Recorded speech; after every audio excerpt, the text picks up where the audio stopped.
Kush Parikh is CEO of Seattle-based PayByPhone, the man who wants to make it easier for you to part with your money. Joined by Dylan Tweeney of Venture Beat and Sarah Lacey of Pando.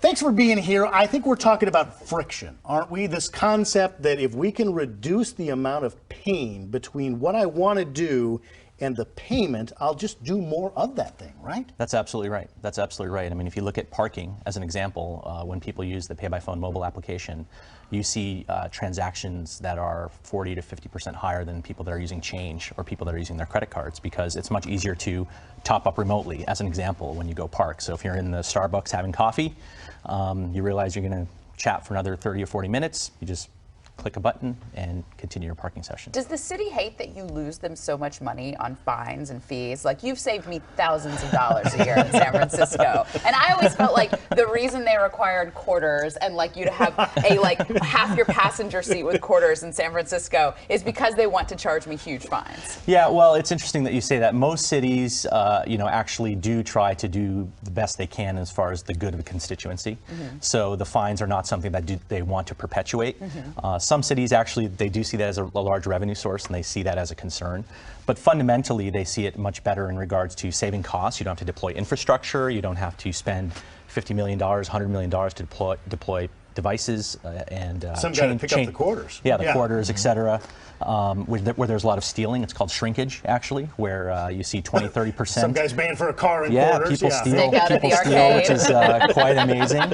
So from that perspective, cities save on capital costs, and then they also increase their revenue base. Now, this is just for parking now, correct? Currently, we do only parking in North America and Europe. We do actually have one tolling service in Vancouver, BC, where PayByPhone is a really cool concept where folks cross the bridge, and if they don't have a toll tag, but they do have a PayByPhone account, they get an alert that says, do you want to use your PayByPhone account to pay for your tolling? And your license plate is effectively your identity.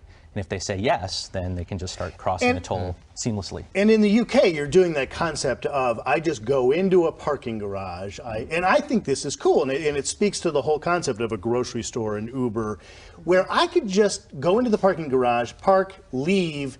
Eventually, I'm going to get a bill from PayByPhone, but I don't have to stop and do the ticket. There could be a whole world of this where I just go through my life, and life bills me later.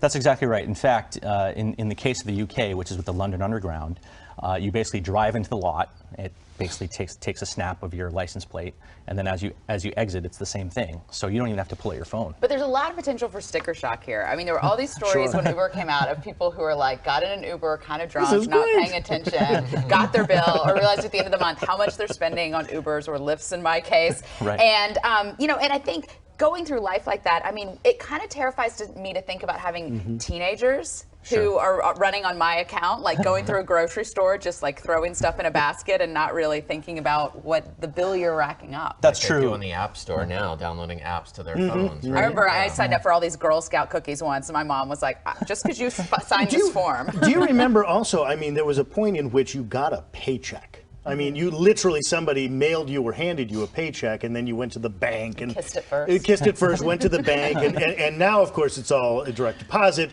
and you use a cash card. I rarely carry cash at all. So I think already I'm somewhat divorced from the idea of cash. I still pay attention. You know, there are studies that show that the more abstracted you are from cash, the more willing you are to pay for things. Right. And this is Which exactly I think would why be Kush's, use tokens or gold coins or whatever, That's right. Exactly. Las We all Vegas. pay more for transportation than we did several years ago, and more on parking, to your point. That's right. I mean, the tolling services, the parking services, many of these urban mobility services, for example, bike rental is another one where PayByPhone offers that service in France. And folks can use that same account for parking as well as biking and even busing. It's so funny, the more we go down this road, you get really used to it. Like, if you go to New York and take a cab, you just try to, like, get out of the car, and they're like, wait a minute. Or, like, I'll leave my house, because there's also so many places, if you, like, live in a neighborhood where they have your card on file, and you don't have to carry it. I mean, I feel like half of the time I need an ID more than I need a credit card when I leave the house. That's right. That's right. In fact, your identity, in the case of PayByPhone, can be your license plate number, or it can be your phone number. And really, that's what your account is. And if you basically take that and abstract that to the grocery store or any number of things, that's how you ultimately end up paying. Kush, how does the privacy of the license plate work out? I mean, that in the case, it's in Great Britain, but that how did you get permission to do that? So when people sign up for their account, to park, we have to know what their license plate is for enforcement. And because they tell you. That's correct. I tell you what. The consumer tells me, so you tell me. Exactly. All right, you're not going through the equivalent No, we're not doing any kind of data mining or anything anything like that. No, It's similar to a fast track card. In that That's correct. Transponder will read it if it can, but if it doesn't, they have the picture of my license. And that's exactly In fact, fast track allows me to do the same thing at the airport you're describing. Yes, so in a that's market right. like San Francisco, isn't someone like Fast Track better positioned to do this than you guys? Well, a lot of it comes down to the mobile technology and the ability to engage with the consumer.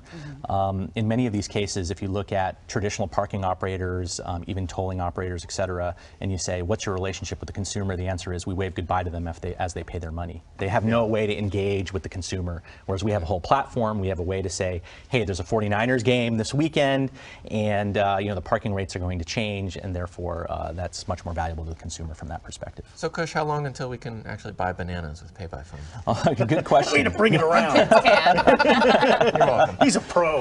Well, I think actually, if you look at the movement of the industry, I think initially it's going to be with unattended retail. So think about vending machines or those little corner shops that you have inside the Hilton Hotel or your SPG type hotels, and then ultimately that'll migrate to to the grocery store, which I think is a little bit more complex because you have so many more SKUs. But fundamentally, I think it'll start happening in the next 3 to 5 years. Kush Parikh is CEO of PayByPhone. We appreciate you being with us this morning. Thank you very much.